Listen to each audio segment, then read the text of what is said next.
Hello, my friends. Welcome back to Beyond Uncut.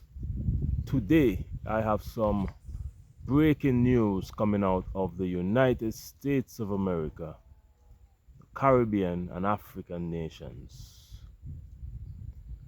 The US has changed its visa application policy. All Caribbean and Africans are now required to apply for visa inside of their own country. Now, what does this mean?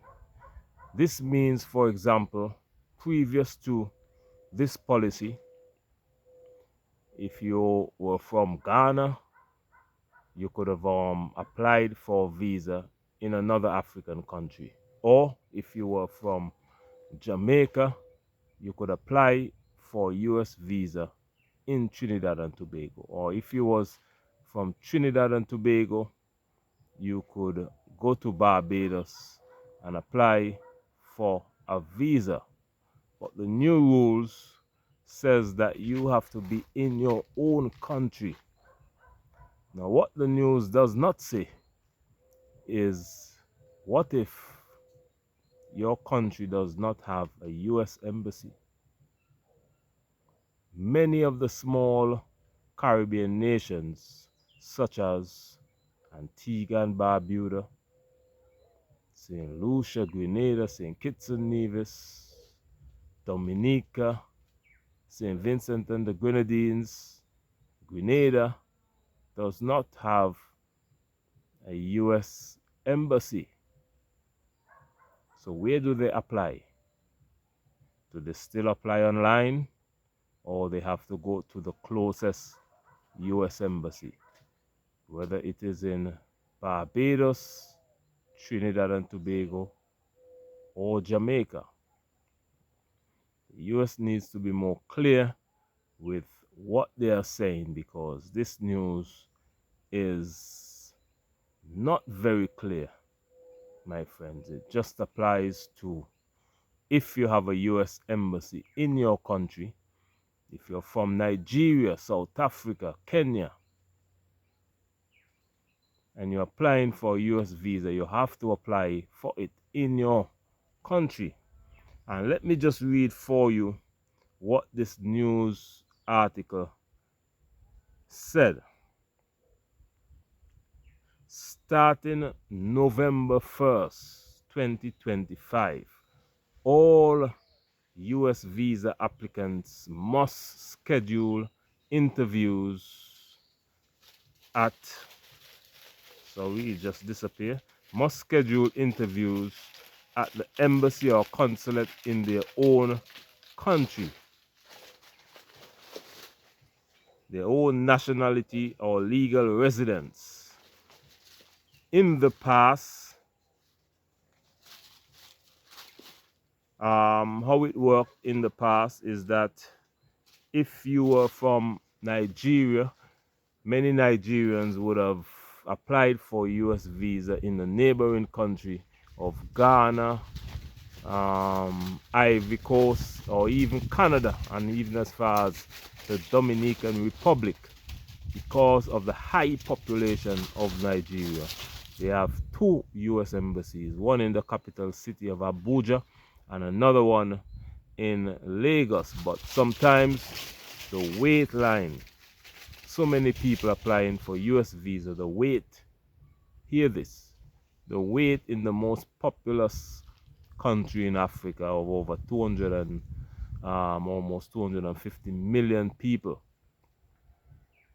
a visa, US visa applicant would have to wait sometimes years before they get an interview in their own country.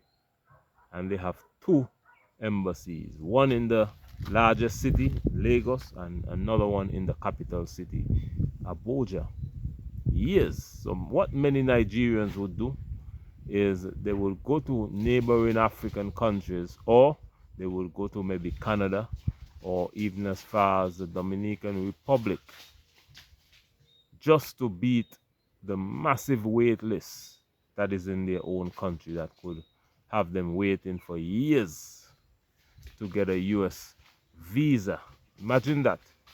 This is why when you watch sometimes a Nigerian movie and they get a US visa, it's like the biggest thing in the world, because it is not easy to get a US visa.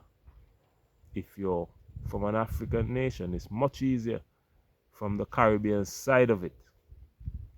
But now the US says that you have to be in your own country to apply for a visa. You have to apply for it in your own country.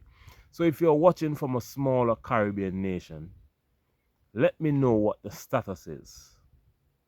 I need to do more research into it. Let me know what the status is. If you're watching from, let's say, Antigua and Barbuda, Grenada, Dominica, St. Kitts and Nevis, St. Lucia, let me know if you have to go to Barbados, Jamaica, or Trinidad and Tobago, or you can still apply online, because we know in the smaller Caribbean nations there are no US embassies. Imagine that. In each African country, however, there are the US embassy, Canadian embassy, British embassy, all the European countries are there. So, but sometimes to travel from one state to the next in an African country can take you all day. So it's not easy. The size of it is massive as well. If you're from, let's say, the village in Africa, you have to travel all the way to the city. This can take maybe 15 hours on driving, or if you're flying, it can take maybe 4 or 5 hours, depending on the size of the African country. That is how big and difficult it is to get a US visa in Africa. This is why, my friends, I say I am bringing to you all these stories, because I am letting you know how the West is making it very difficult for Africans and Caribbean nationals to visit their country, whether you want to visit as a tourist or you want to visit as a student.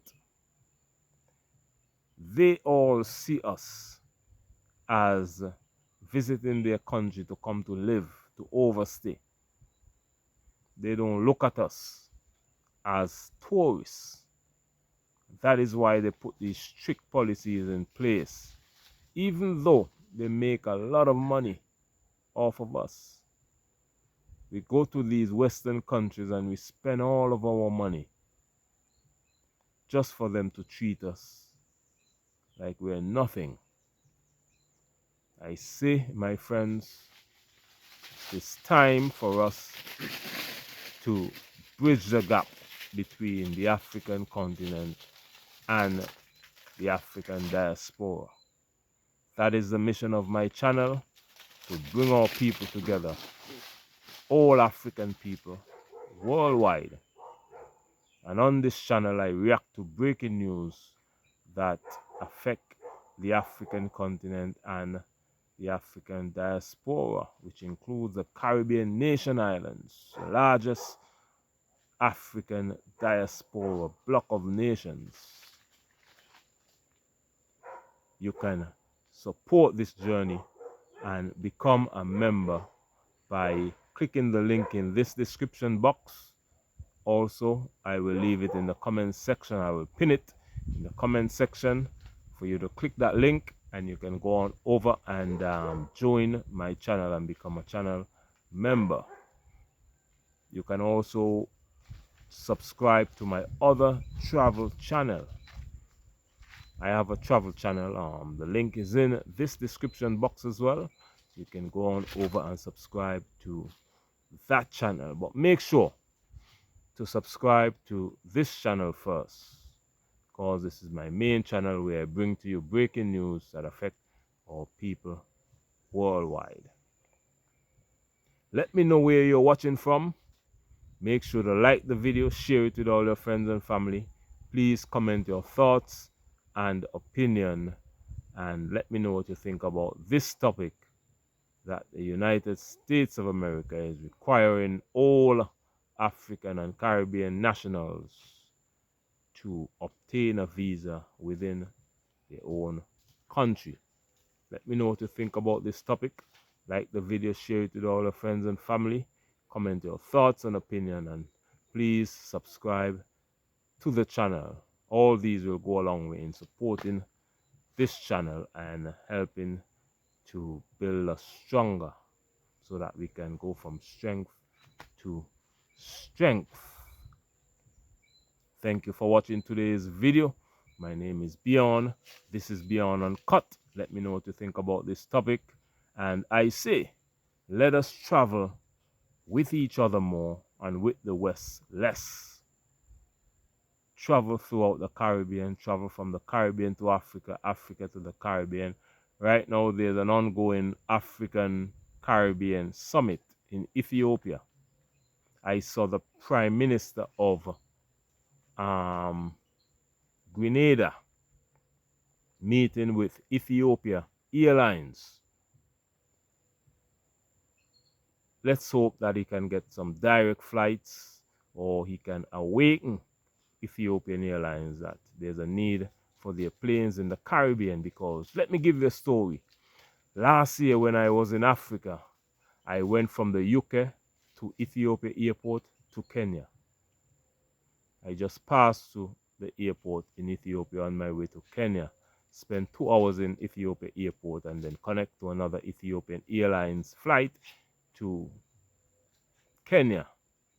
Flew from London to Ethiopia on an Ethiopia airline flight, and then took another one to Kenya. And while I was on the Ethiopia airport, it was all Ethiopian planes that I saw, over 100 of them. No American Airlines, no British Airways, no Air Canada, none of that. All Ethiopian Airlines on the runway in the airport. And a gentleman said to me that Ethiopian Airlines is expanding. They're looking to buy 60 something more planes because they want to expand their routes throughout the world. And I thought to myself, he said that Ethiopia is all over the world. And I thought to myself, they're all over the world except the Caribbean. Not one Ethiopian plane fly to any Caribbean nation. So it was historic that the Prime Minister of Grenada met with Ethiopian Airlines, I think was yesterday or the day before, and it looked like he had some sort of negotiations. So let's see what happens, my friends. I may do a story on that. I think I may do a video on that. My friends, thank you for watching today's video, and let us bridge the gap between the African continent and the African diaspora. My name is Beyond. This is Beyond Uncut, and I'll see you tomorrow in the next video. Much love and bye-bye.